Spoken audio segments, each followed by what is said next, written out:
Antoine. Ross. Good to meet you in person. Welcome back to Lyon. Thanks. Thank you. So, how was the trip? Great. It's nice to be here. It's a wonderful city. I love it. Yeah, and you've arrived on Machan week. Is it? Machan week. Did you ever do a Machan, the Bouchon, but in the morning? No, I'm not. No, so next time. No, try that. Next time. To do that, yeah. Absolutely. See, you're the local. Yeah. We'll do that after an episode rather than before. Okay, agreed. But anyway, I think we should probably start. If you could tell us about who Antoine Gliksohn is. In short, I'm a person with albinism.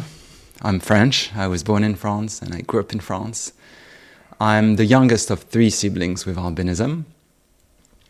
And I'm currently the executive director of the Global Albinism Alliance. So you're the only one of your family with albinism? No, all 3 of us have All 3 of you have albinism. Yeah. Okay. So it's quite specific. It's not that rare in our community. If you spend some time in this albinism community, you will discover that there are many sibships where there are several siblings with albinism. But still, compared to a family where there would be only one child with albinism in a group of children without albinism, it's a completely different experience. Right. And so for those that don't know, albinism is a genetic condition that requires both parents to be carriers of the albinism gene. Absolutely. Right. Absolutely. So, which means that in most cases, parents have no idea that they're carrying this gene. There's no cases of people with albinism in the family, and out of the sudden it appears. So it's always a big surprise. Yeah. Well, it's it's wonderful to have you here today for this episode. And on a very personal note, I have a young daughter that has albinism. Okay. So, of course, we didn't find out as parents that we were carriers until Arabella was born. So you have that experience of... So we have that experience, yeah. Okay. And it's going to be interesting. What I'd like to do is to talk about your life as a person with albinism and learn what I can from you as a father of a daughter with albinism. Sure. But also to dive into the Global Albinism Alliance, which you're the executive director of. Sure, a pleasure. So first of all, What was it like growing up in France, and where did you grow up in France, and what was it like growing up with albinism here? So, as I said before, I've got a brother and a sister. They were born before me. My sister was born in 1979, and I was born in 1983. So in the early 80s in France, and so my experience is probably has some commonalities with the experience of other people with albinism who grew up in France at that time, but also has its own specificities. And interestingly, I might be going a bit off-road here, but in my position of executive director of the Global Albinism Alliance, I keep going back and forth between my personal experience and what I'm trying to learn of the experience of people with albinism living around the world. And you might have discovered already, or you will discover, that there are huge differences. Albinism is one element in my life, but there are so many other things that have an impact on my life that have nothing to do with albinism. So what was it like to grow up with albinism in France at that time? You know, I have the feeling that over time I tend to forget a lot of things, particularly the bad things. So in short, I would say, it wasn't that big of a deal. It wasn't that tough. But I'm sure I went through some difficulties that I've just forgotten. And it's a good thing in a way. But also being surrounded by 2 siblings, older siblings with albinism, made it probably much easier for me. It made it much easier for my parents. When I was born, I'm sure they were happy to see that, the 3rd one also has albinism. It's going to make our life much easier. And just to clarify, both your parents, they don't have albinism? No, they don't. Okay. No, they don't. They're not related in any way. It just happened that they were both carriers. Right. So So it probably took me some time before I realized that I was a bit different, that I had albinism, and it took me some time to even understand what that meant to have albinism. At school, I would every year I would be with a new teacher who already knew what albinism was, because that teacher would have seen my brother and my sister before. Yeah. So I didn't really have to explain much, and so no big difficulties. Of course, I was sitting at the front row, and I had to carry my magnifying glass all the time, and I would certainly face both visual difficulties, but also I would probably deal with some mild stigmatization, maybe, because children are never super nice to each other, but it hasn't left any sort of trauma or any specific scars. Yeah. No. So for those that don't know, could you explain to us what albinism is in terms of the eyesight, the skin, the melanin? And I'm glad you specified in terms of eyesight, melanin and skin, because there are so many different definitions of albinism. So today, in short, I would say that albinism is characterized by a lack of pigmentation in the skin, in the hair, and in the eyes. What does that mean? That means that, well, first and foremost, it's visible. The skin is light, very light. The hair as well. So people with albinism would have blonde hair or even white hair. I'm among those who probably have darker hair. So that's for what you see. Of course, the lack of pigment in the skin does not only affect the color of the skin, it also affects the ability of the skin to protect itself against the sun radiation. So in short, in the sun, our skin burns very quickly. Then you mentioned the vision. It appears that the lack of pigment in the eyes has an impact on the way the eyes develop. In other words, if you're lacking pigment in the eye, you're visually impaired. And this is not something you can fix, because it's just the way your eyes developed. They're healthy. There's nothing unhealthy in your eyes, but they don't function as well as the eyes of people without albinism. So we are visually impaired, which means that we have a low visual acuity, and this has impacts everywhere, in every at every step in our life, in every setting, at school, at work, for social life. There are other components in the vision that I could also explain, but first and foremost, it's the visual acuity that's very low. But there's a huge diversity in this community. Some people with albinism are extremely visually impaired. They need a guide dog, they need a cane to walk around. Others don't face that big of difficulties to a point where you don't actually feel that impairment at first glance. It takes time to realize that the person is actually visually impaired. There are friends of my family who took decades to understand that we were visually impaired. They knew we had albinism. They of course knew that it had a skin component, but the visual component, they had completely missed it. Even though my vision, the one of my brother and my sister, is not good. We could not drive, and at school it brought a lot of challenges. But it's hard for a normally sighted person to understand what it is to be visually impaired. So that's the visual component of albinism. From our experience, very interesting from a technological perspective, but to understand at a very early age that, what the prescription is, because of course a young child can't tell you whether they see something better or worse. So there appears to be a sort of trust element. I know with our daughter, she doesn't like wearing her glasses, and it's been very hard to sort of know if it's because the prescription's wrong. Are they just frustrating her because they're a nuisance? Mm-hmm. She certainly doesn't give us the impression that she sees better with them.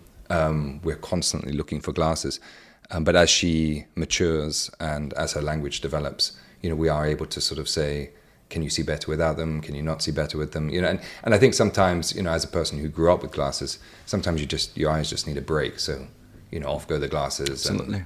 And you can relax and then you forget where they are, et cetera, et cetera. But no, I think that has been interesting. And that meant that into school, there had to be specific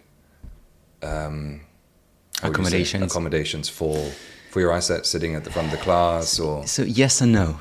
And it's an interesting discussion actually, because as I'm now an adult volunteering also in the French Albinism Association in my free time, I get to meet many parents of young children with albinism. So I know what the situation is today. That is, I know what is offered to children with visual impairment in school today in France, and I see how parents, and that's completely normal, are always trying to get the most for their children to thrive and to be comfortable at school. So they keep asking what benefits, what services can be offered to their child. And reflecting on my childhood, I realized that my parents never asked for anything, pretty much. I think that was a very conscious decision, even though it was risky, because they were discovering albinism and all the challenges brought by albinism as we were growing up. They didn't have any previous experience of albinism. So it was like, okay, do they really need help? Yes, no, let's see how it goes.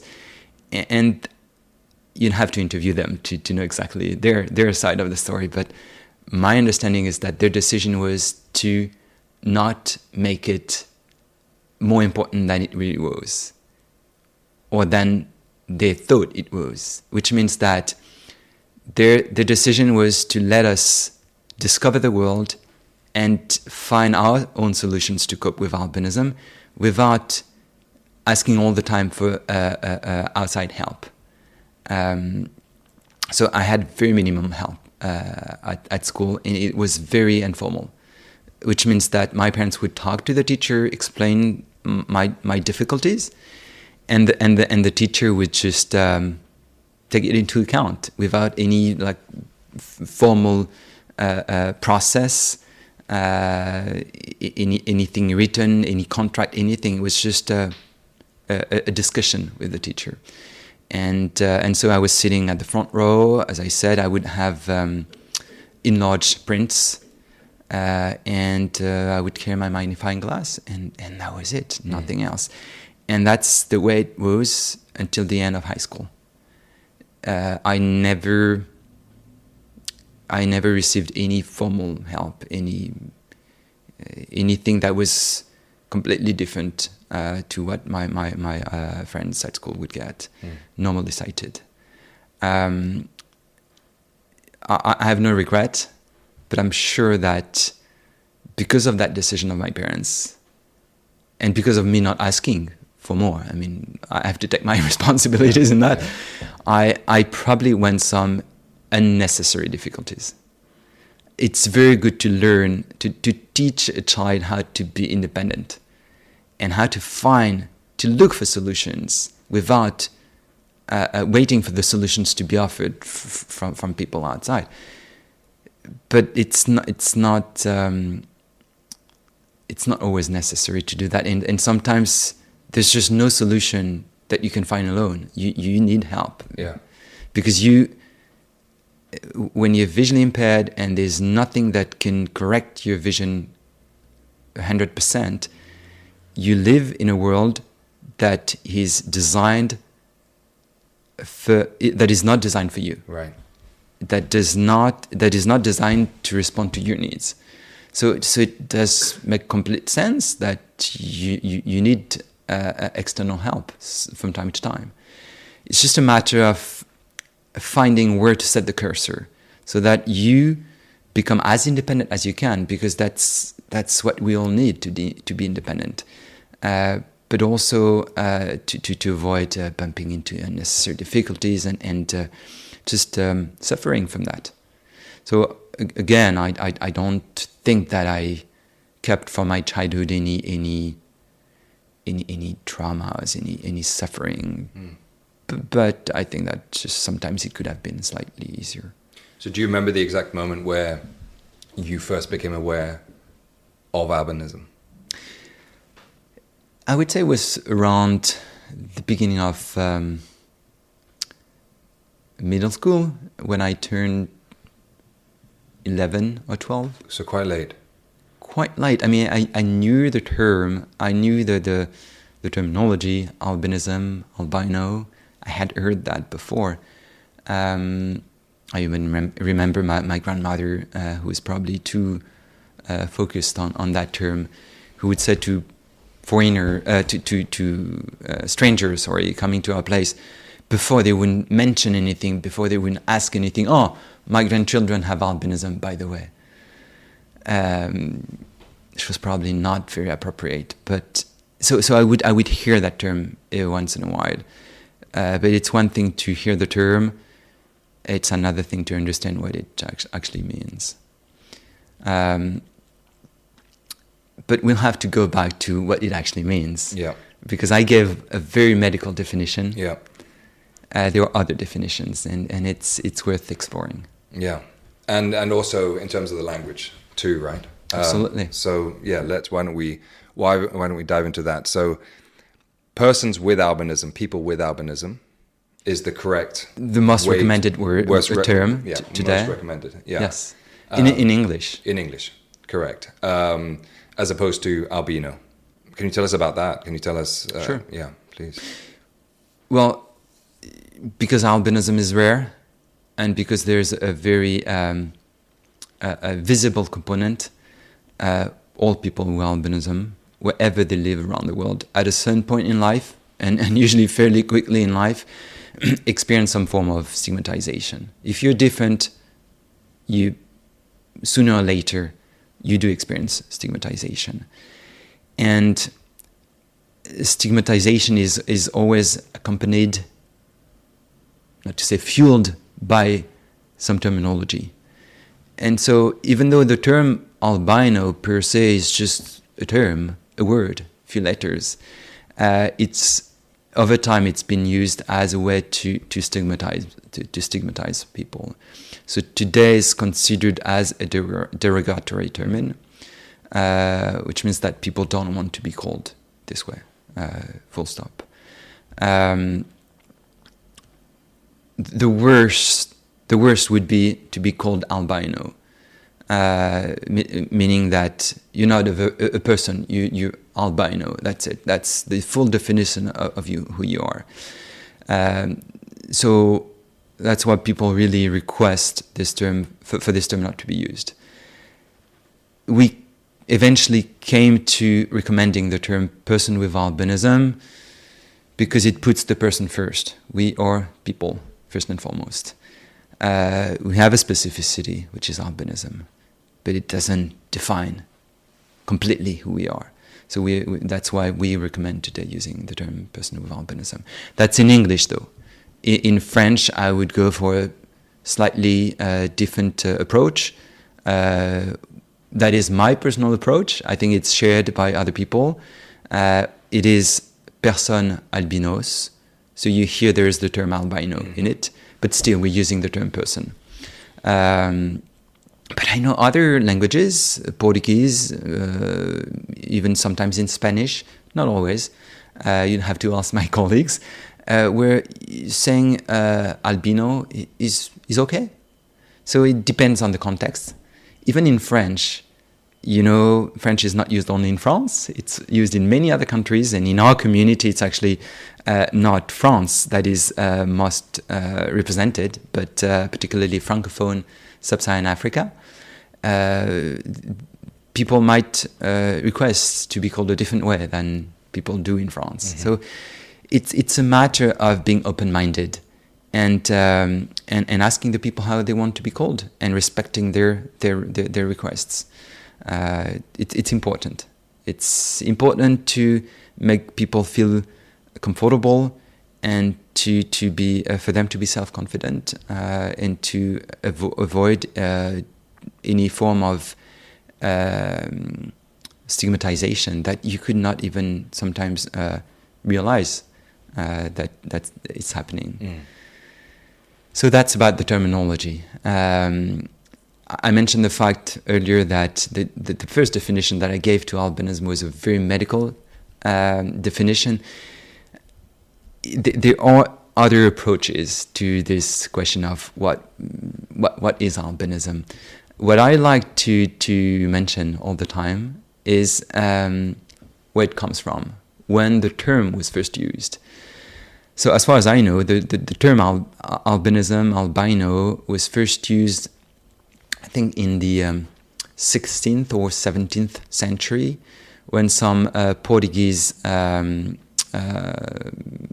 you would call them explorers or colons, went to Eastern Africa and came across some locals that were white. Yeah.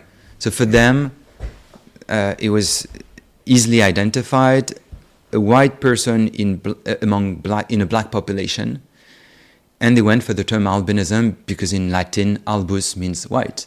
So it was very simple, based on the color. There was no thing related to the vision at that time. It's only later on in the, if you look in the literature, it's I think in the 19th century that for the first time the visual component of albinism was described. And so from being just a skin and hair condition, color related, albinism became something more complex, including that visual component. Interestingly, at the turn of the century, so at the beginning of the 1900s, you find in the literature also the description of an ocular-only form of albinism.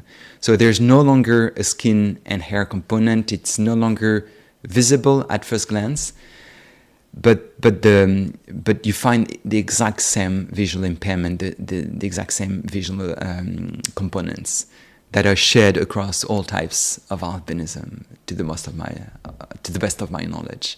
So it's becoming a much more complex condition to define, and it kept becoming more and more complex as science made progress in the 20th century.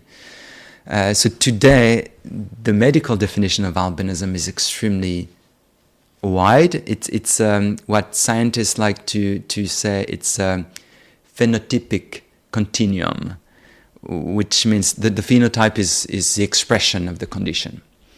And that means that the expression of the condition goes from one end to another, with people that are very light complected to people that have a pigmentation that is very similar to the parents, from people who are extremely visually impaired to people with a visual impairment that is quite mild.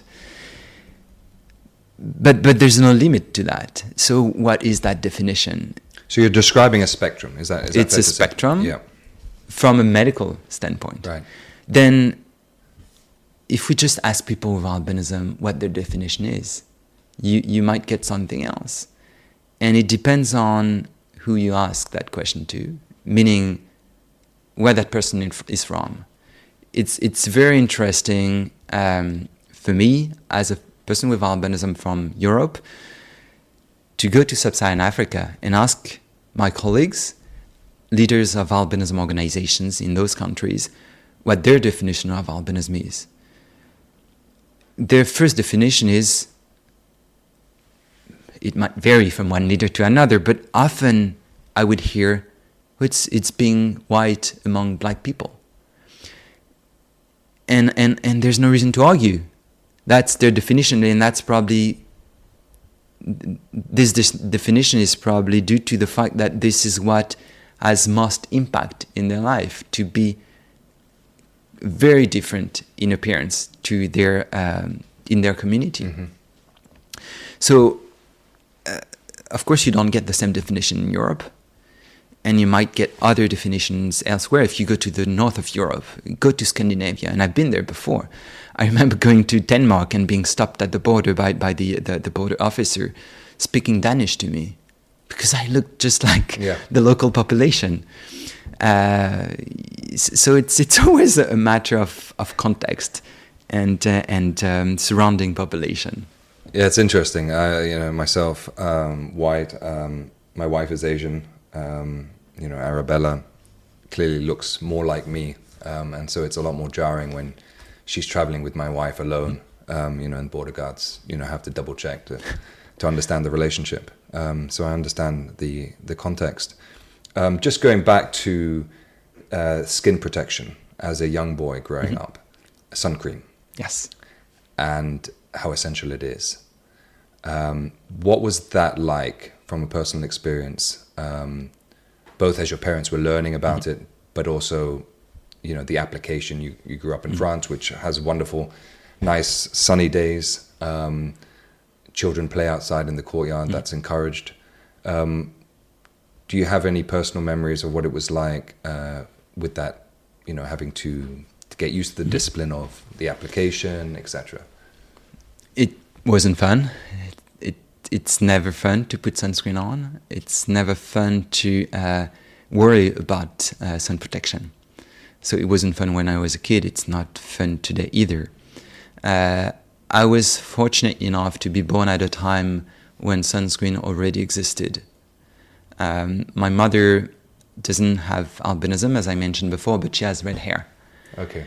And she grew up obviously before me at a time when there wasn't any really effective sunscreen, and I think she burnt her entire childhood when she was on vacation, particularly.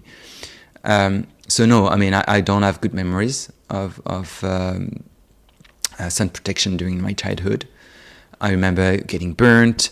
I remember getting into arguments with my parents about photo protection.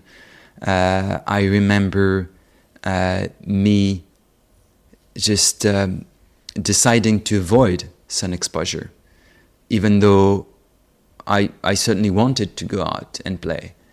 But if I had to choose between going out and putting some sunscreen on, reapplying every 2 hours, and staying home, I would decide to stay home, which wasn't an ideal choice, but that was my choice. So no, I don't have particularly good memories, and I should also add to that the fact that I didn't know what to expect in the long run, because when you have albinism, you're being told that you are at higher risk of developing skin cancer. But what does that mean? Does that mean that no matter what, I will develop skin cancer? Does it mean that I have a 50% risk of developing skin cancer? And if so, when? I did not know. And the truth is that today we're still lacking a lot of knowledge on that particular issue. I grew up at a time there was no association of persons with albinism in France. So we were very isolated. Our experience of albinism was our family experience. We didn't have other people to exchange with and to learn from. The first time we got in contact with an association was in 1998. I was already 15 years old. So we couldn't learn from others. We had to figure out everything on our own. Today, with my experience of exchanging with many people with albinism in France and in Europe, I understand that the risk is very low. Taking into account that we are educated and that we have access to photo protection, we have access to dermatologists, skin cancer screenings. So if we just follow the recommendations, we're fine, we're safe. Which doesn't mean that there's no burden. Photo protection per se is a burden, and that's why people don't like to apply photo protection. I mean, I'm not just talking about people with albinism. I'm talking about the general population. Many people would say, "No, I don't put sunscreen on because on me, it's sticky, it's oily. I don't like the way it looks, and people don't realize that it's the same for everybody. So it's a burden to put sunscreen on, but that looming threat that I grew up with, the looming threat of developing skin cancer, has pretty much disappeared today. I know that I'm safe. I know that I need to be careful, but it's not a reality for me in France and for people my age living in France. Those who grew up at a time there was no sunscreen and no education might still develop skin cancer in their senior years, but that's a limited number of people. Of course, in other regions of the world, it's a completely different story. Exactly. Yeah. Have you ever been burned? Oh yeah. Yeah? Absolutely. Do you remember the first time? As a parent, I'm petrified. It's the first thing, it's part of the getting ready for school ritual, putting sun cream on. Arabella loves to play outside, loves take off all her clothes actually, which is an added, she burns naturally hot, so that's an added challenge. But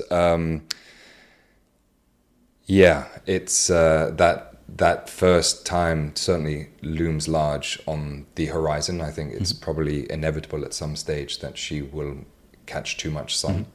Do you remember the first time, and do you remember what that was like, or your parents' reaction to that? Was that? I don't. You don't? I don't remember the first time. There was a first time for sure. And many subsequent times, or?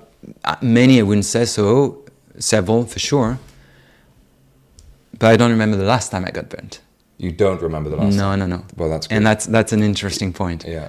That means that it's a long time ago. Yeah. Probably leads back to my childhood, teenagehood, but not adulthood. Which is sad, actually, because if you get sunburnt during childhood, the consequences in the long run are way worse than if you get burnt in adulthood. Okay. Why is that? Well, as far as I know, the skin of a child is more sensitive, it's thinner. And the second thing is that the consequences, the bad consequences, the very bad consequences, I'm talking about skin cancer basically, of overexposure to the sun don't come immediately after you get sunburned. It comes normally 20 years later, which means that if I get burned today, I'm 42. The potential long-term consequences will come in my 60s. And my life expectancy is probably similar to yours, let's say 80 years old. So I have to deal with those consequences for 20 years. Whereas if I get burnt at the age of 5, I might develop something bad at the age of 25, and I'll have to deal with that for many, many more years. So that's one reason why it's particularly important to protect your skin well during your childhood. It doesn't mean that you shouldn't do the same in adulthood, but the consequences are not exactly the same. Yeah. So back to what you were saying, the fact that you're petrified to think about Arabella getting burnt, and don't worry, I mean, it's the same with all parents of children with albinism that I meet today in France. The interesting thing is that I'm pretty sure that people with albinism that grow up in France now will have a much better skin than the general population in the adult ages, because they protect their skin so well. And I'm reaching a point where I see adults with albinism that look much younger than they really are, because they're protecting their skin super well. And so when parents ask me what I recommend, what they should do, at a certain point in the conversation, I end up saying, well, it depends on what your goal is. Is your goal to avoid sunburns?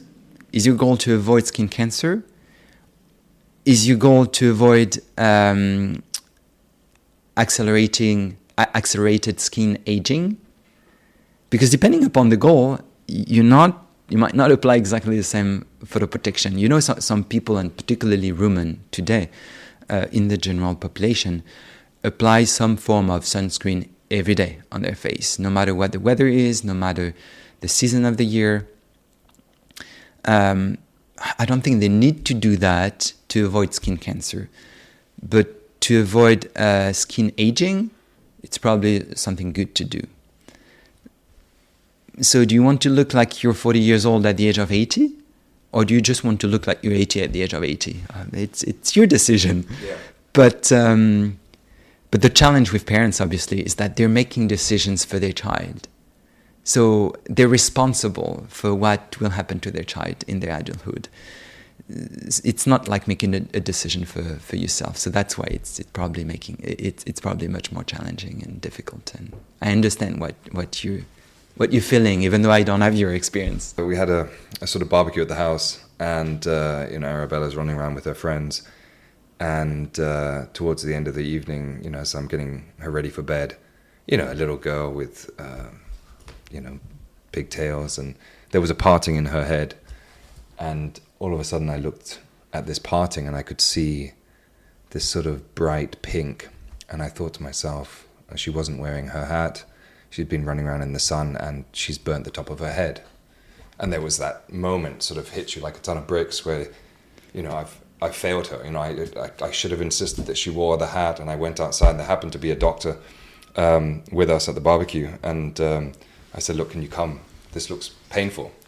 And he came over and, with my wife, and we took a closer look, and I wasn't wearing my glasses at the time, but it turned out it was just makeup. But it really hit home that, she'd taken some makeup and she'd put it on her head.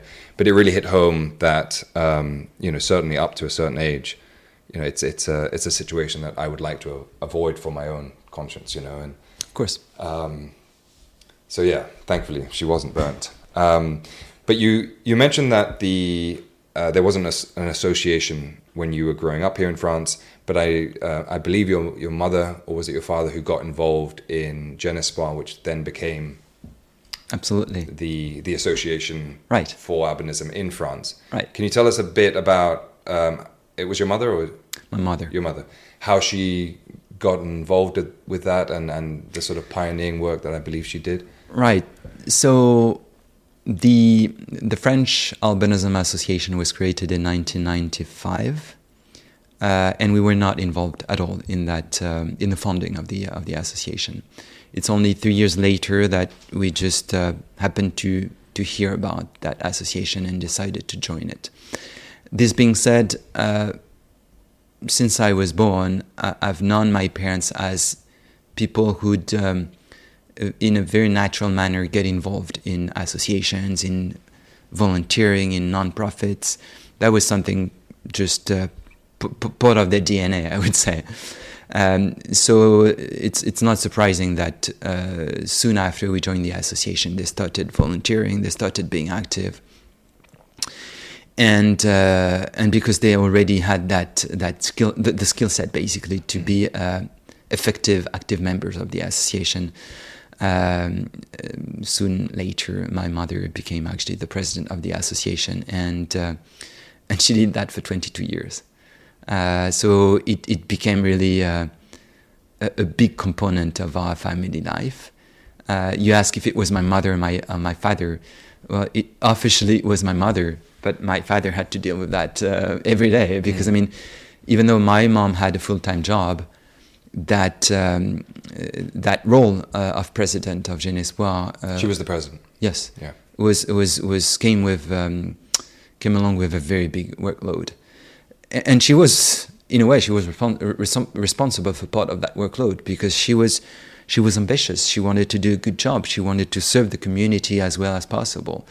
So, when you're the president, you decide what activities you want to implement, what goals you want to set to the association, and yeah. So she's for a part responsible for that situation, but still, she had big difficulties towards the end to find other people to take over on that position, and thankfully, she managed to find a way out, but it was becoming quite problematic with my father, who very, normally requested some family time. Yeah. So I just followed her work at first from afar, but I was interested.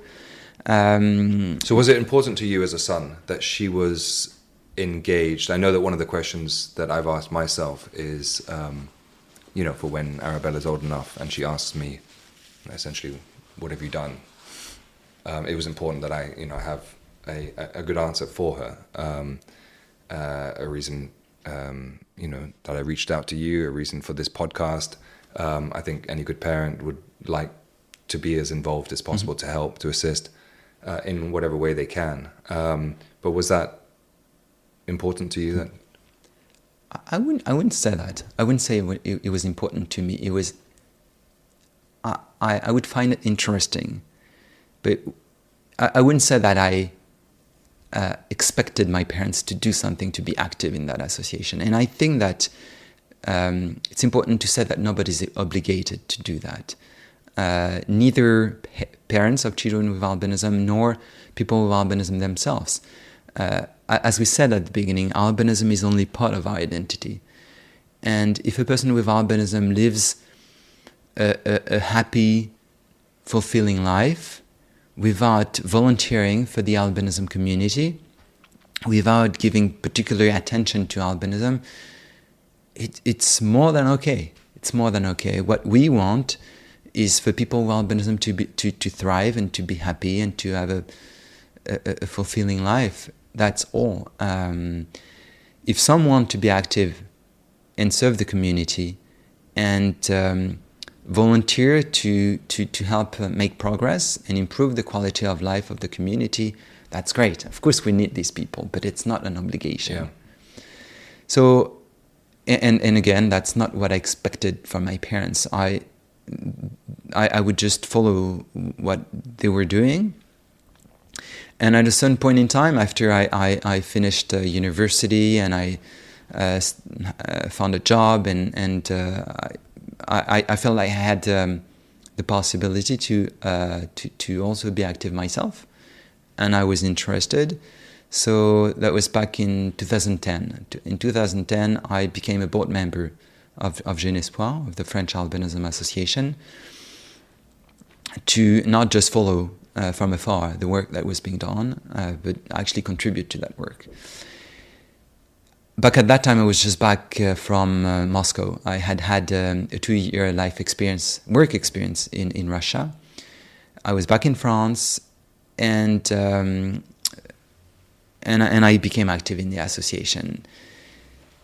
But I really wanted to make a difference, to really contribute to the work of the association. So we started discussing with my mother what I could do. And we soon realized that with my experience of interacting, being active in an international context, I had actually already several life experiences abroad. Back at that time, I spoke several foreign languages, but also with my scientific background, I could contribute to in different ways to the activities of the association. In a very concrete way, I was in charge of developing and managing the international relationships of the association, and at the same time, I was in charge of the managing the relationships of the association with the medical and research world. Regarding the international relationships of the association, back then there was nothing. In Europe, the associations of people with albinism that existed did not know each other and did not run any joint activities. So my job was to get in touch with each of them and explore with them what we could do together. And so I did that for several years, traveled around Europe to meet people in person. Back at that time, I learned how important it is to meet people in person.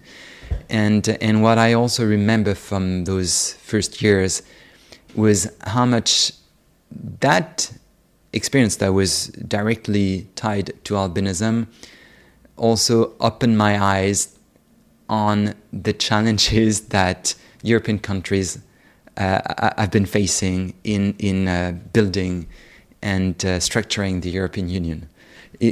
Because basically I was developing some form of European Union of albinism. Okay. And so every time I was going to a new country with the goal to convince the association of that country to join us and in that European collaboration, I'd have to develop a new strategy because the culture was different. Mm-hmm. So you cannot deliver the same speech to convince the Italian association and to convince the Danish association. It will not work. So every time my goal was the same, but I had to adapt, to get to know the people, their culture, their specificities to get to my goal, to convince them. That was a pretty interesting experience. And how did this now develop into your current work with the GAA? How did that come about? I worked in developing the European relationships for 6 to 8 years until about 2018. And then as I was stepping down from that role, I was right away, I would say, hired to work on developing the Global Albinism Alliance. So it was just basically going one step further. Right. Instead of interacting with people in Europe, my job became to interact with people all around the world. So still within the sort of Je n'espoir umbrella, it was a quote, no? No. It was, officially, my only official role in the albinism community was tied to Je n'espoir. Okay. But launching the Global Albinism Alliance was more a personal decision than a decision from Je n'espoir. So you're a co-founder. Absolutely. So who was involved and how did that idea come to be? So for you to really understand how that happened, you need to understand the history of the albinism movement, I would say. The first albinism organizations that were created were launched in the late 1970s. The first albinism association that we know of is the Tanzania Albinism Society. It was created in 1977. A year later was funded the Albinism Fellowship in the UK and Ireland. Then in 1983, NOAA, the National Albinism Organization in the US, was created. And then more and more albinism associations were created over time. The first attempt to form some sort of alliance at the global level was made, I believe, around 1992. It was called the Albinism World Alliance. Unfortunately, that initiative did not reach sustainability, and it just disappeared a few years later.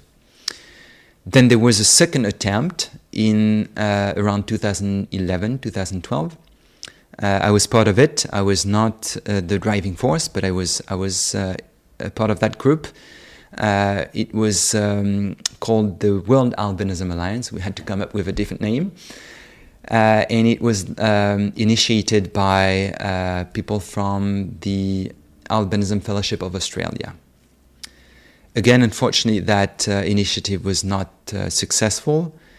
So the first successful representation of the albinism movement is, in fact, happened in 2015, when the United Nations created a mandate on albinism and nominated an expert to hold that mandate. So it's not per se the voice of the albinism community, but it's still a global representation of the albinism community. The first expert who is nominated is Miss Ike Ero, Ikponwoza Ero. I got to meet her a few years later after she was nominated, around 2017, 2018. And that's when the idea of a new attempt of forming a global alliance for albinism was first discussed. I discussed it with her together with another prominent leader of the albinism community, Mike McGowan, who back then was the executive director of NOAA. All three of us gathered and started a discussion around a new attempt. Why? It was clearly a request coming from Ike Ero, who was really facing huge challenging in her role of independent expert at the UN because of not having a global alliance to talk to rely on. So she had to do her job of UN expert and at the same time to sort of compensate for the lack of global representation of the albinism community. So it was a clear request from her. We discussed it, took some time to really frame the project, and eventually in January of 2020 we organized in Paris, in France, a meeting to explore with other leaders of the albinism community the idea of forming a global alliance for albinism. We had 27 delegates around the table coming from all regions of the world and representing the diversity of associations and NGOs that are serving the albinism community. Basically what we wanted was to avoid making a decision in a room, just the three of us. We needed that legitimacy. We needed to make sure that the albinism community supported that idea. And it was decided unanimously to form the Global Albinism Alliance. I don't know if you noticed, I mentioned in January of 2020. Sometimes in life, you need to be lucky. January of 2020 was right before the pandemic started. Right. And we had people in the room from all regions of the world, included from Asia, from Japan, from China. You remember that where COVID supposedly started. It wasn't a problem. We had the meeting, everything went well. And 2 or 3 weeks later, we discovered that holding a similar meeting would have been impossible. Just a few weeks later. So we were very lucky. And why Paris? Why is France playing this role? I would say there were probably two main reasons. First, because among the three co-organizers, one, myself, was based in Paris. And the second reason is because since we wanted to gather people from all regions of the world, we had to be smart and pick a place that was easy to reach by plane for a majority of people. Okay. And it appears that France is quite well located. When you want to travel to North or South America, to Asia, to Africa, that's the main reason.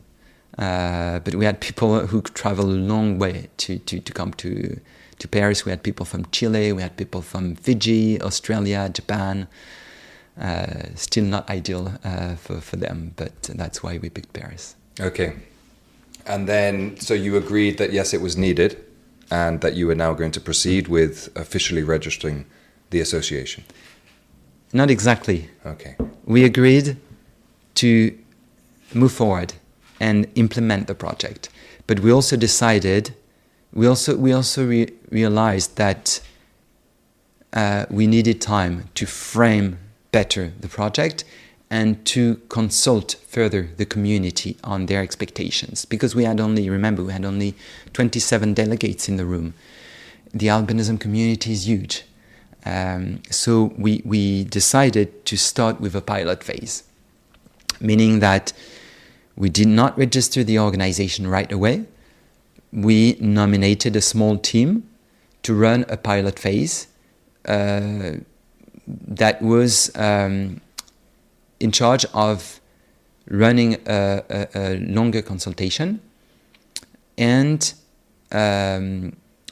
starting operating to gain experience. Looking back, I can say for sure that no one in the room had the experience of developing and running that sort of organization. We all had the experience of running an NGO or a national albinism association, but it's really not the same to run a global alliance for associations and NGOs. So we needed that time to learn and to really understand who we were, what we were meant to do, who we were meant to be, and how to do it. So initially we wanted to run the pilot phase for just a year. It took more 2 to 3 years. We officially registered the alliance in October of 2021, so just 4 years ago. And so I was part of the pilot team, and once the alliance was registered, I became the first executive director. So for me, it was a huge change in my life, because I went from volunteering for the albinism community and volunteering to such an extent that all my free time, weekends, vacation, evenings would go into albinism, to doing this as a paid job, a completely different setting. I resigned from my previous job. I did not mention, but I'm a civil engineer by training. So I stopped that and went on working full-time for albinism. So you registered it not in France, in actual fact, but you registered it in the United States. Absolutely. Okay, so the Global Albinism Alliance registered in the United States, and once you were in position, once it had been registered, then you could set about determining what its mandate was going to be based on the pilot project. Absolutely. The idea was to, by the time the pilot project was over, to have an answer to what is the mission, what is the vision of the alliance, what is the mission of the alliance, and how should it operate. And so that's what we did. As you said, we registered in the US. Some people ask why in the US. We had to pick a country. Such an organization cannot run without resources. And so we picked the country where we thought the majority of our income, our donations would come from a purely basic tax status point of view. Okay, and then in terms of setting about, if you could articulate, what would you describe as the main pillars of the organization as it currently is? So today we have a very clear understanding of who we are. We know what our vision is, what our mission is. The Global Alliance, the Global Albinism Alliance, envisions a world where people with albinism can enjoy the highest possible quality of life. This is our mission. This is our vision. And what do we do to contribute to that vision? Our mission is based on 3 main pillars.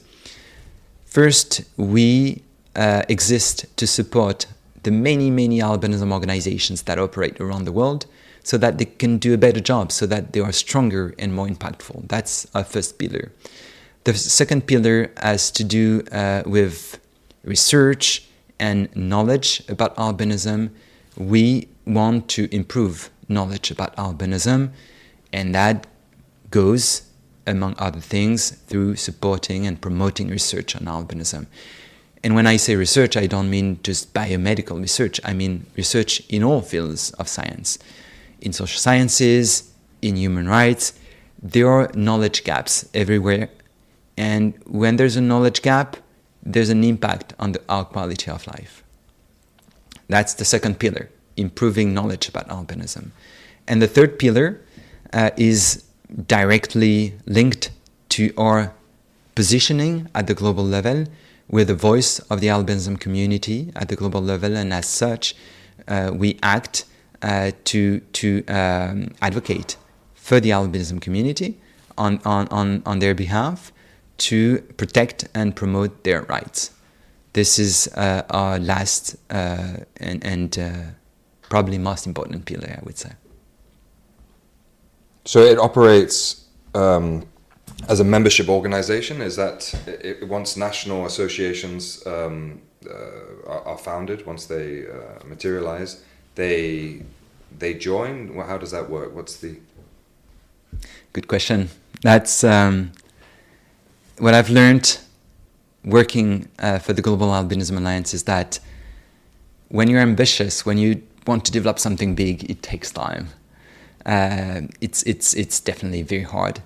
I don't know if I should say that it's more difficult than developing a national albinism association, but it's for sure not easy. So in the long run, what you've described is exactly what we want to accomplish, to be a federation of albinism organizations, a membership organization, meaning that if you are running an association of persons with albinism in a given country, whether it is a national, local organization, you are meant to become a member of the Global Albinism Alliance. That also applies to NGOs that are serving the albinism community, NGOs that might not be membership organizations. Usually there are, I'm referring to NGOs registered in Europe or North America and serving our community in the global South. So all those organizations are meant to be members of the Global Albinism Alliance. And there are many, many albinism organizations around the world. Today, we are not yet in a capacity to organize a very formalized membership application process. So we just say, if you're an albinism organization, then by definition, you are a member of the Global Albinism Alliance. Hopefully, in a year or two, we'll move to the next step, which is to have something more formalized, a membership application process. So all those organizations will be able to be more formally members of the Alliance, and more importantly, will be able to vote to elect a board that will then run the Alliance. Today, we're still in some form of in-between situation. We don't have yet an elected board. We have a board, but it's not elected by the community yet. So we'll move to that point, hopefully in the next few months. It's taken way more time than we thought it would and that we wanted, but it's just a reality that we have to deal with. It's complicated. Yeah. But that being said, a young organization that has already achieved incredible and notable success within its 4-year lifespan. And I'm talking very specifically about your recent success with the WHO announcement that, after, I think it was the second time of asking, has now approved sun cream. Absolutely. To be part of the EML and EMLC. So for those that don't know this story and what EML is, can you tell us about this recent success that you enjoyed earlier this month? Last month. It was on the 5th of September. So we're talking about sunscreen. We've already discussed sunscreen, and I think it was quite clear in our conversation that it's essential for people with albinism to live a life as similar as the life of people in the general population. I didn't want to say a normal life because I don't like very much that term, normal. So sunscreen is essential, yet until now it wasn't recognized as being an essential product for people with albinism. What does that concretely meant? That concretely meant that until now it was considered more as a luxury, a cosmetic, and more concretely that meant, and that still means, that in pretty much all countries around the world, to access sunscreen, people have to pay, and sometimes even if they have the money, it's not available in that country. In many countries, it's not available, and if it's available, it's usually not affordable. So we worked hard this past few years, not alone. We worked together with the UN expert on albinism. We worked together with a few international NGOs working on albinism to advocate for the World Health Organization to add to their EML, their list of essential medicines, sunscreen for people with albinism. We had to apply twice to eventually be successful, but today, finally, the World Health Organization has recognized that sunscreen is an essential product for people with albinism.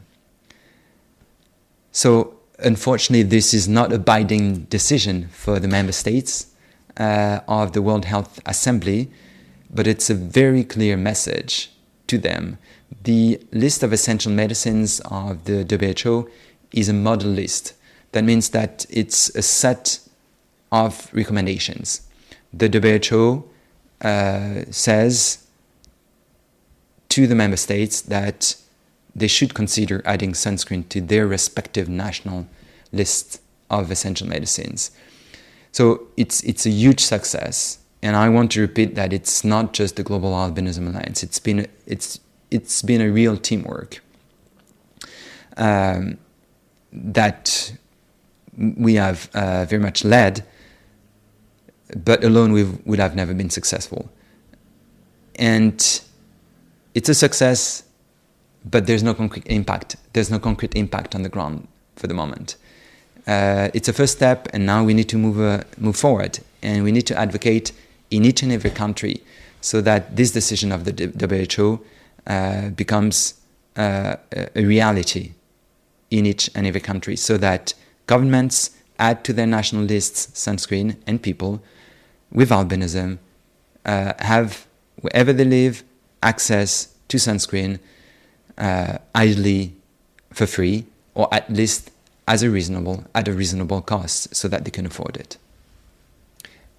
That being said, it was a huge body of work to submit that application. I understand that prior to this successful application, a prior application, one, well, I don't know if it was more, but was not successful. Absolutely. How do you reconcile that? Like, why wasn't it successful? What did you have to do to turn that around in order to make that a success? It's an interesting story, actually. Why is it an interesting story?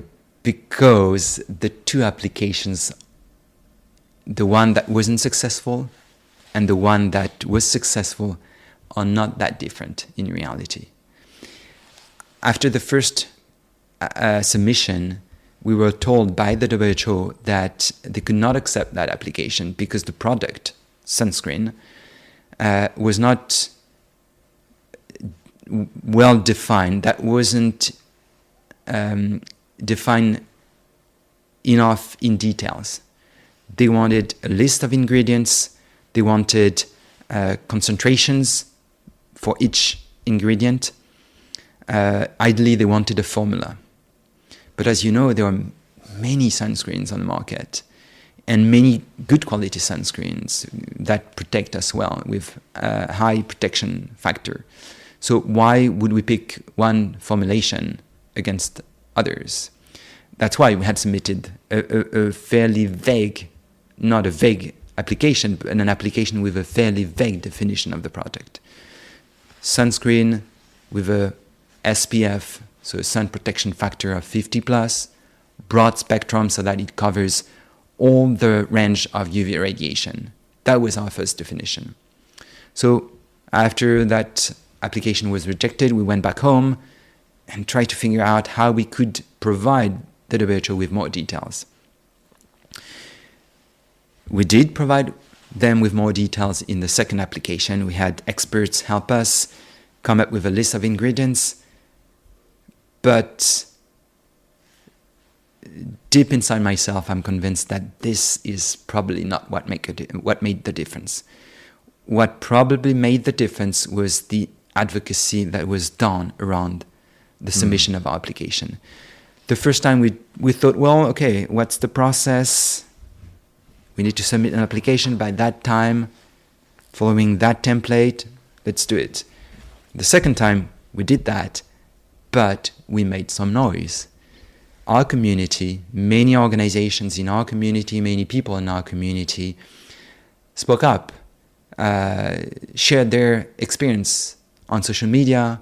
There were newspaper articles, there were a petition to just make it clear that this was more than relevant, that the WHO could not push back a second time. And last but not least, if you look at the decision that the WHO made, accepting our application, and the way now sunscreen for people with albinism is described in the list of essential medicines, you don't find the ingredients, you don't find the concentrations. It's the exact same definition as the one we gave in the first application. And just to put this in perspective, people with albinism have a higher risk of skin cancer in sub-Saharan Africa, in parts of the world. Sunscreen is a life-saving product. It's clear. It's clear. I don't think that if you ask people on the street, anybody would say, "No, it's not. It's not that clear." I think it's clear. Yet, if you look in the literature, if you look for research papers describing studies that would have been conducted to prove that a particular type of sunscreen with a certain set of specifications do effectively protect people with albinism, not to say people in general, people with albinism, against developing skin cancer, it's very hard to find such a paper. In fact, you don't really find a paper that specifically studies the albinism population. So the few most comprehensive studies that you can find are looking at the light skin population, so what we call phototype 1, phototype 2, Caucasian population. Yet there are not that many papers. So it's also a reason why putting together this application for the WHO, even though it's obvious that sunscreen does protect our skin, was a challenge. And it was even more a challenge because we were not experts. We were experts of albinism. We're experts of running albinism organizations, but we're not experts of sunscreen. We're not researchers. So we had to come up with a strategy and really understand what we could pull from the literature to make our case. So there's clearly a lack of research.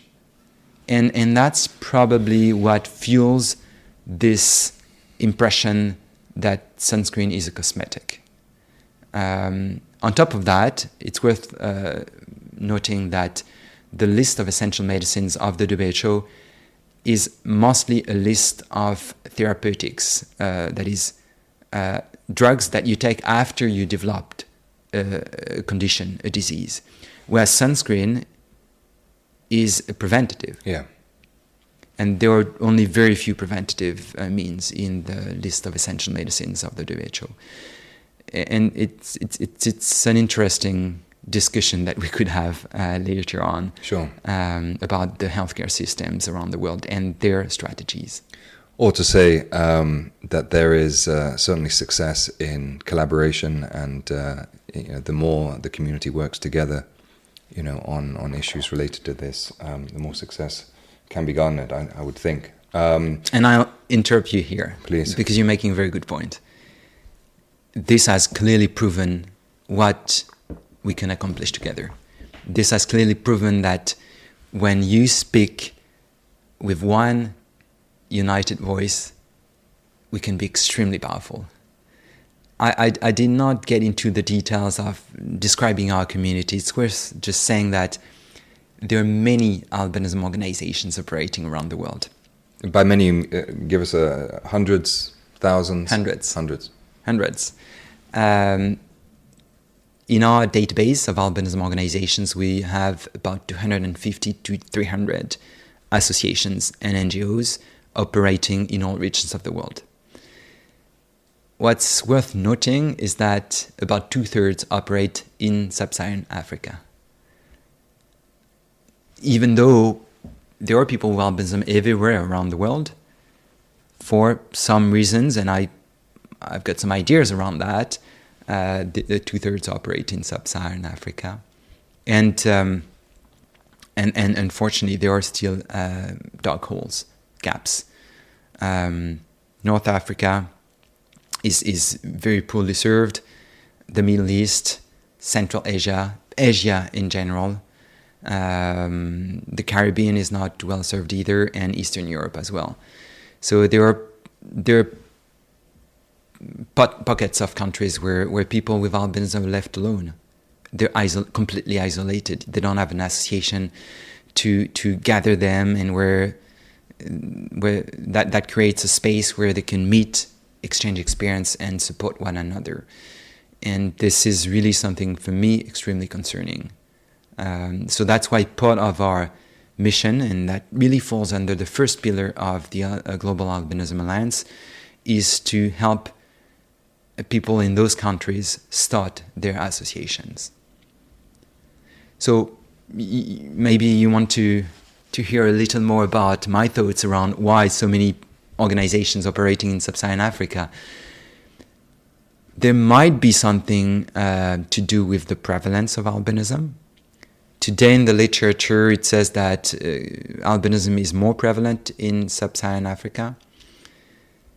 I would say clearly the challenges faced by people with albinism in that part of the world are probably much higher than in other regions of the world.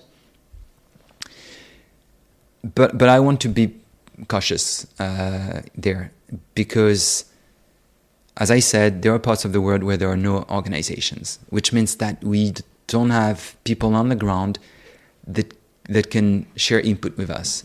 I have no idea what's happening in Mongolia. I have no idea what's happening in Saudi Arabia. I have no idea what's happening in many countries around the world. And the fact that we don't have information from there doesn't mean that nothing's happening. Does not mean that people with albinism are not facing huge challenges there. This being said, it's well known, it's obvious, it's in the literature that people with albinism in sub-Saharan Africa face huge challenges. We've talked about skin cancer before. It's a reality. Not only there, in the tropics in general, in underdeveloped countries, clearly, but they also face enormous human rights challenges. We talked about stigmatization before.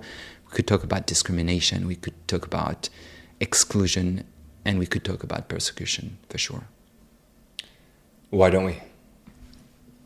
Witchcraft and I guess the occult and certain beliefs have led to some very shocking persecution, amputations, deaths, etc., etc.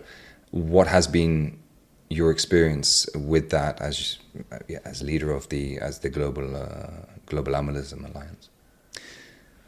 What is the reality? So, I think it's worth noting first and foremost that this situation with witchcraft, harmful practices,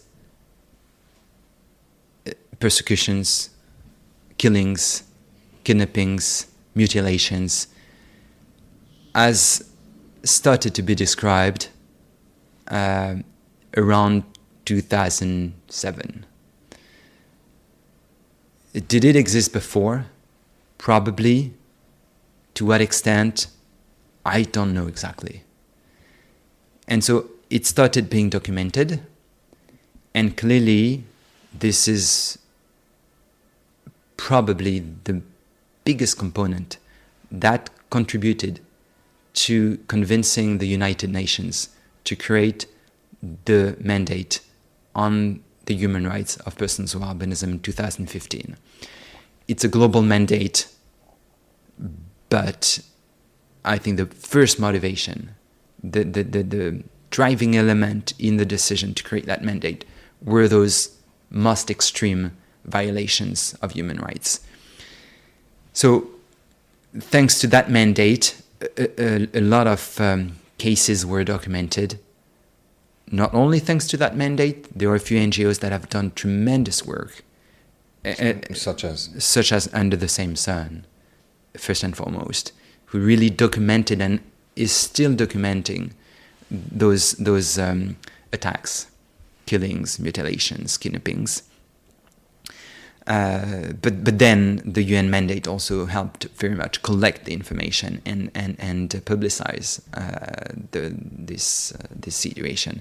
So what I know is mostly based on on the information that they are providing.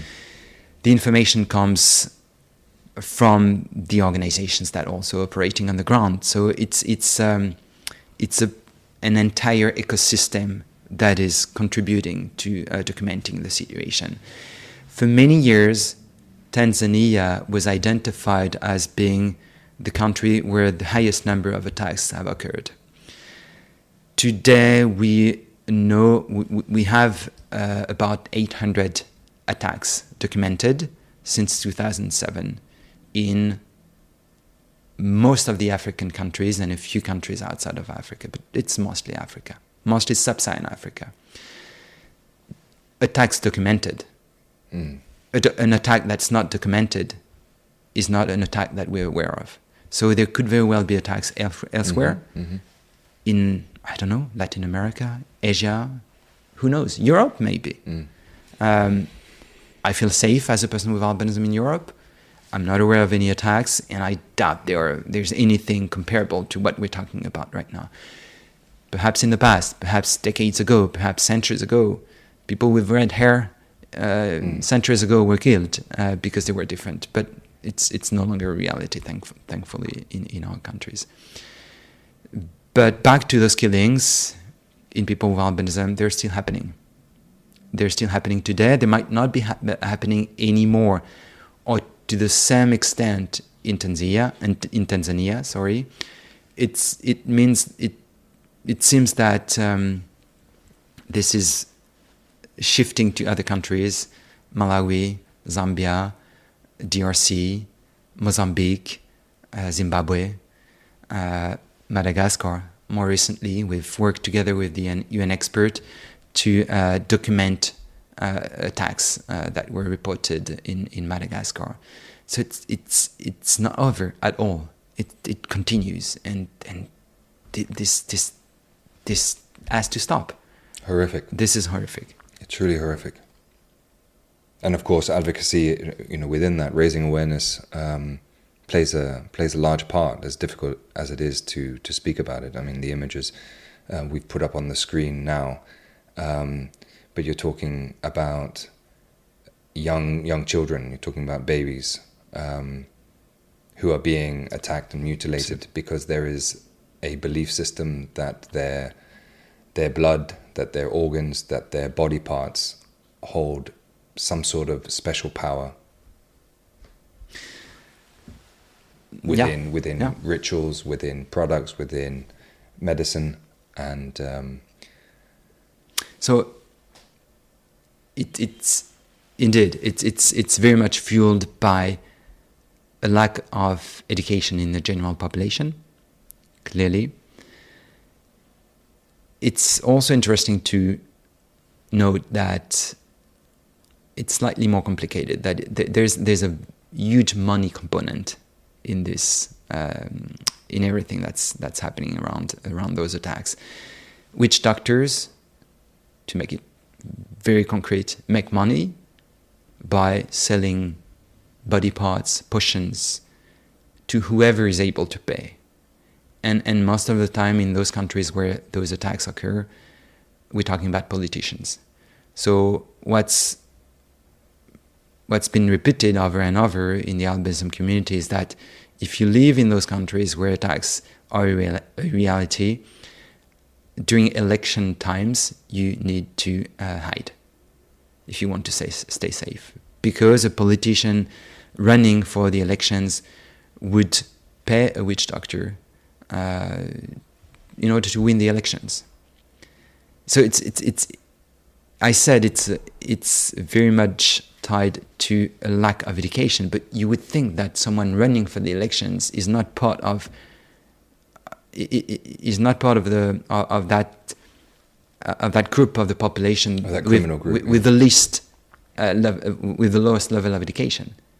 Yet they're ready to pay. They're ready to believe that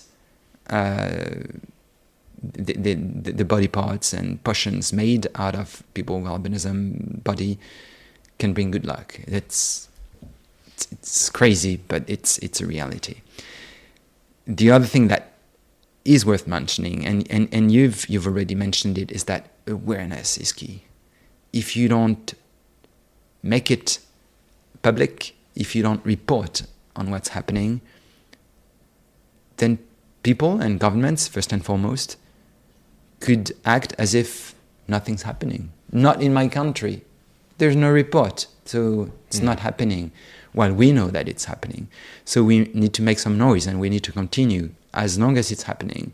We need to raise awareness, and we need to educate people so that they understand that people with albinism are normal human beings.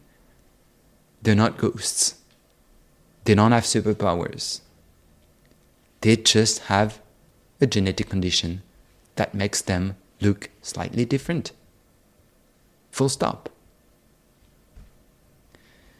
But it's fighting the lack of education is extremely challenging, and I have to be very honest here.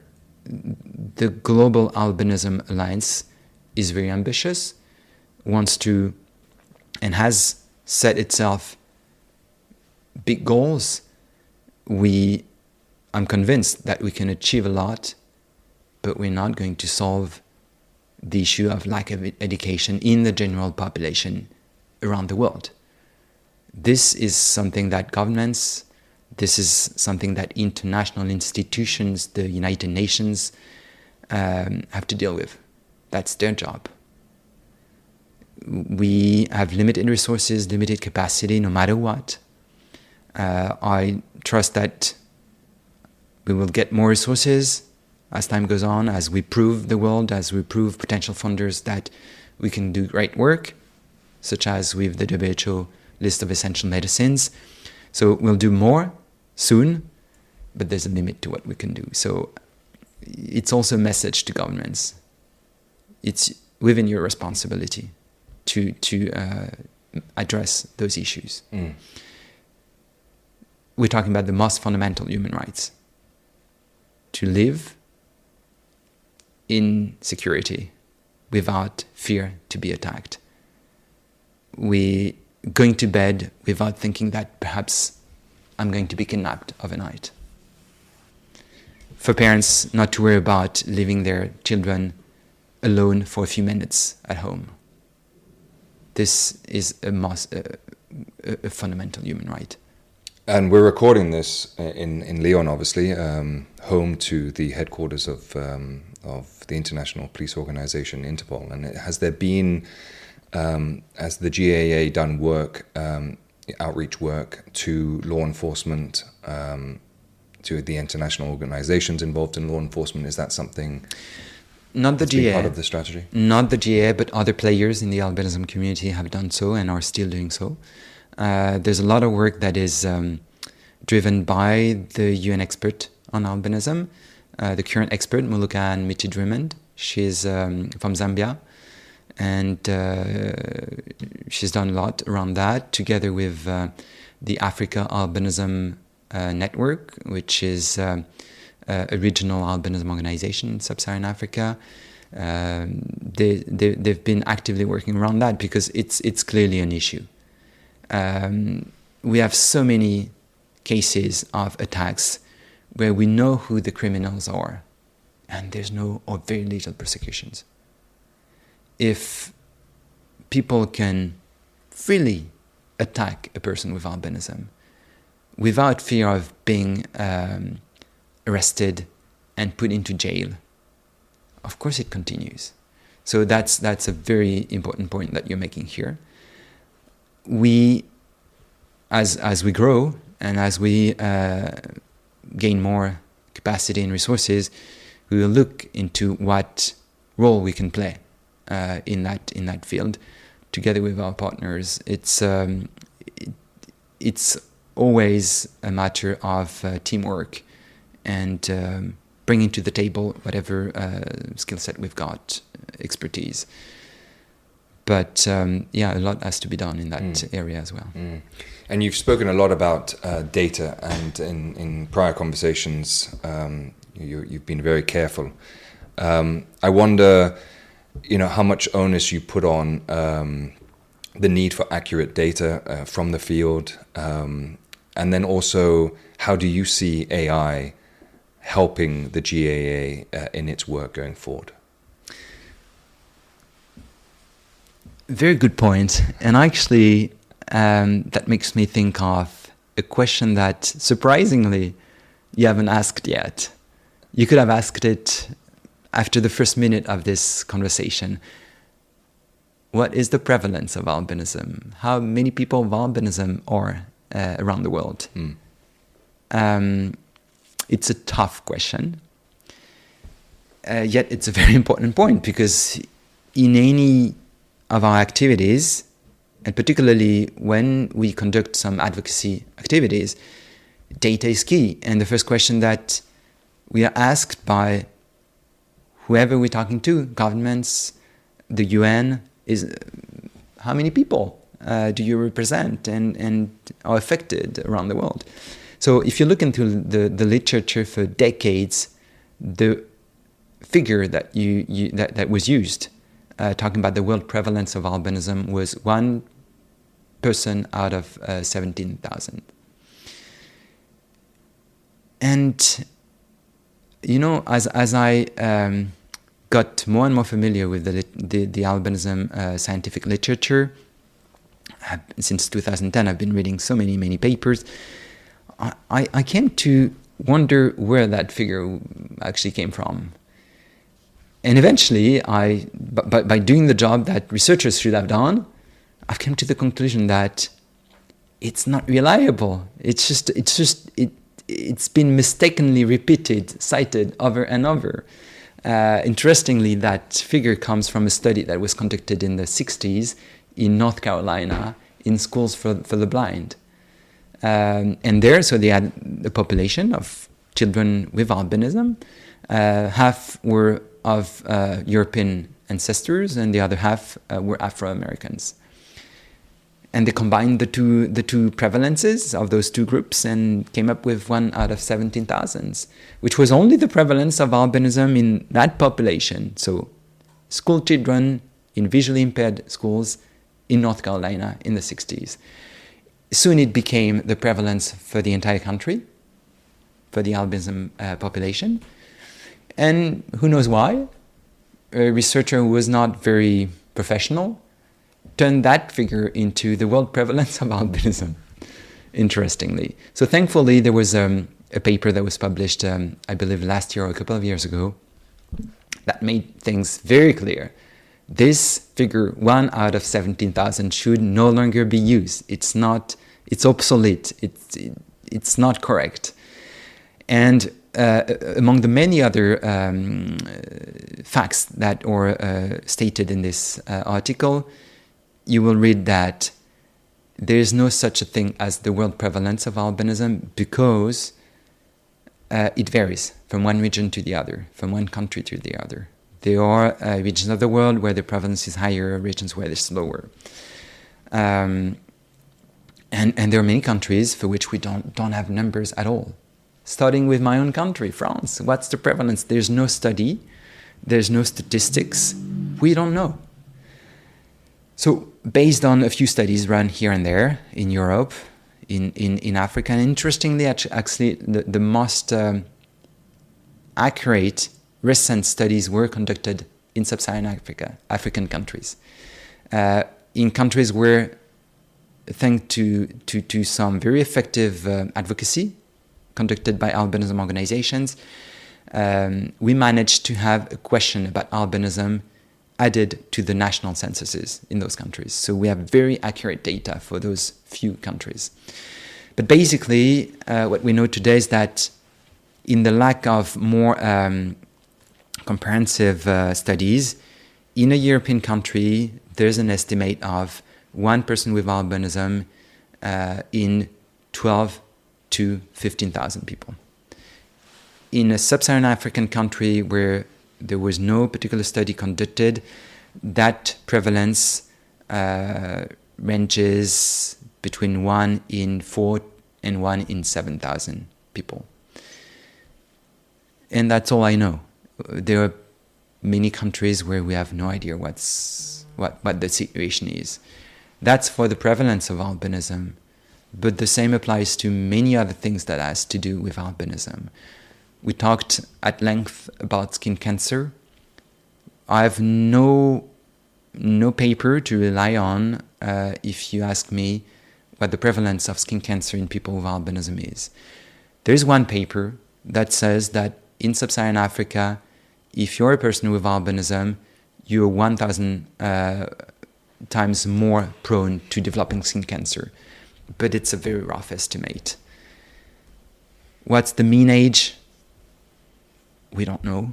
We have some, I could give my expert opinion on those many points, but it's unfortunately not based on comprehensive, recent, and professionally done research studies. So a challenge for us in our advocacy. Mm. And with wind now in your sails, after the WHO success announcement, you are now going to be hosting in partnership with ILDS and Standing Voice, the first ever World Forum on Skin Cancer Prevention in Cape Town in South Africa for persons with albinism. Correct. So this is exciting. This is the first of its kind. You're partnering principally, I think, with the dermatological world, with support from the PFAB Foundation. Tell us what it means to be going into this conference. First of all, to hosting this conference, co-hosting this conference, but to be going into it on the back of the success from the WHO announcement and the partnerships more general. I believe these are long-lasting partnerships, but it really requires that collaborative approach in order to achieve results. Absolutely, and on that very point, it's clearly one of the lessons learned this past few years. Whether you're small or big, but particularly if you're small, you need to partner with others if you want to do big things. So that's what we've been trying to do, and that's what we will continue to do. It's always better to partner with others if you want to do big things. So what does that mean for me to be co-hosting this event? First and foremost, it means that we're doing our job. We are fulfilling our mission. We're doing what the community is expecting us to do, which is to raise awareness at the global level, which is to be movers, to be shakers at the global level, to go here and there and find partners that can support our community and that can help us address our needs better. That's for me the first component in that project. Then of course it means for me it means hope. Skin cancer is the first cause of death in our community, particularly in the tropics, in the low and middle income countries. People die of skin cancer at the age of 20, at the age of 30, 40. We even have cases, regularly we have cases of children developing skin cancer. Very young, yeah. Even though it is preventable. So we have NGOs doing enormous work in order to address this issue here and there. But it's always limited to a country, it's always limited to a small area, which means that there are many people in our community that are left alone, that are not provided with any education, that are not provided with any means of sun protection, that don't have access to any dermatologist, to any skin cancer screening. So back to those NGOs, they're doing great work. They've developed some very strong experience, and they have best practices to share, but it's serving only a limited number of people. So my hope with this World Forum and what will come next is that we'll manage to finally address this issue globally and to respond to the needs of our entire community, wherever people live. The main goal of this forum is to develop and implement a global action plan to end skin cancer in persons with albinism. So a lot of prevention, a lot of management, because as I said before, I'm sure you remember, if you were exposed to the sun, then you will have to deal with the consequences 20 years later. So even if we gave access to photoprotection to all people with albinism living around the world today, those in their 20s, in their 30s that have been exposed to the sun, they will develop skin cancer for sure. So we need to give them access to screening and give them access to treatments so that we can save their lives. And finally, I think from my side, funding and your dreams for the Alliance going forward. But how much is it going to take, I should say, to really make an impact in the field? And can you tell us a bit more about the sort of funding model that you're relying on, and potentially, reaching out to those that might be in a position to fund projects, to fund working groups, to help fund the Albinism Alliance? What does that sort of funding strategy look like? I'm sure you won't be surprised if I tell you that funding is an issue. It's been an issue. It is an issue today. And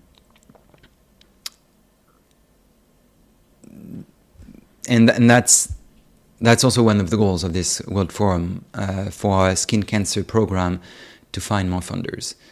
We've got the solutions. We have a community that is not that large. We did not mention the term rare. Albinism is a rare condition. So it's feasible, it's realistic, yet it requires a bit more money. So hopefully this World Forum will open the eyes of potential funders so that they understand that by supporting us, they will make it possible for people with albinism no longer to no longer develop skin cancer and no longer die from skin cancer. So far, we've been mostly operating thanks to donations of individuals. And I think that we will continue relying for a part on donations. We have a community who is united, made of people who are ready to step up and act for their rights, including for those who have the means to contribute financially. So I think it's going to continue to be part of our funding strategy. But clearly we need to shift towards foundations, to shift towards grants. That's, I think, the only way for us to really achieve our big goals. Until now, we've been discussing with pharma companies, particularly sunscreen manufacturers, the idea of supporting our projects. We haven't been successful yet, but I cannot imagine not being successful, meaning that I cannot imagine that sunscreen manufacturers would not support what we're trying to do, because if their mission, their genuine mission, is to prevent people from developing sun-induced lesions, cancers, then our missions are crossing, and they should therefore be supporting us. We'll see what happens, but it would be very disappointing if we did not receive their support. We need also support for our other projects, programs, those on vision. It's a different type of support, meaning a different type of activities. When it comes to improving vision in people with albinism, it's a lot of education of ophthalmologists, and it's also about research projects. Research needs money, and we need money to help research. With in that field, so it really has to do with our second pillar, the second pillar of our mission, improving knowledge, improving research. We've mostly been running a biannual conference, International Scientific Conference on Albinism. Today, there's no solution to give a perfect vision to people with albinism. You can give prescription glasses, it's not going to fix the problem. You meant to ask me, but I wear contact lenses, so I don't have a perfect vision at all, even with my contact lenses on. But there's hope that in the future we'll be able to provide people with albinism with better solutions to improve their vision. We're not talking about fixing albinism. We're talking about offering to people the possibility to have a better vision. It will be up to them to decide what they want to use. I see today that when you offer glasses to people, generally, they tend to wear them. I know you have difficulties with your daughter, but it's not long term, I'm sure. So we've been organizing that conference. Why? Because without us organizing that scientific conference on albinism, researchers, medical professionals would have not organized it. It is a fact. We were hoping that by organizing the first conference, that would be enough and they would take over. It's been years and they're still not taking over, and they're happy that we're organizing it. So that means that it's probably within our role to organize it, but it has a cost. So we need support for that. And what's important to point out is that it's not just, when it comes particularly to biomedical research, biomedical research on albinism is not just on albinism. When you conduct a research study on a specific topic, you never know what you're going to get to. You never know what you're going to discover. Meaning that what you will discover might very well be in line with what you're looking for, meaning that it will contribute to address an issue that you're working on, but it could also very well contribute to another issue that you're not specifically working on. What I mean is that there are bridges between conditions. Albinism is a rare condition, and as such, it's suffering from, like many other rare conditions, lack of funding. There's more funding going into conditions that are not rare than into conditions that are rare. That's a reality. But I could very well see research on albinism contributing to solving other visual issues that are not rare at all. The reduced visual acuity in albinism is mostly related to the retina that is not fully developed in people with albinism. So the retina is the back part of your eye, the sensor that transforms visible light into information for your brain. There's another condition where the retina, the central part of the retina, the same part that's affected in albinism, there's another condition where that central part degenerates. It's called age-related macular degeneration. It's a very common condition in the general population. I wouldn't be surprised if research on albinism, focusing on the visual part of albinism, could contribute to finding solutions for that other condition, and perhaps vice versa. So that's just a message to funders. Don't adjust the cursor of the money that you give just depending upon how many people are affected. Because, again, you don't know what those research projects will lead to, and also because it's just not fair. We'll always remain the last served in that world. So yes, we also need funding from there, and there are very good reasons to support us. And I think also I should add that under your leadership, you've embraced social media, and you can follow the work of the Global Albinism Alliance on pretty much all platforms: Instagram, LinkedIn, Twitter, Facebook. What else? X.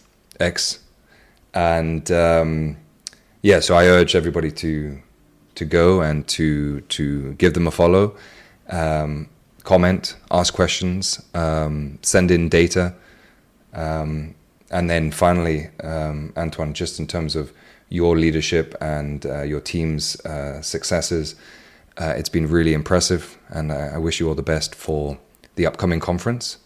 And the work going into 2026, and many, many, many more successes to come. So thank you very much. Thank you, Ross. It was a pleasure.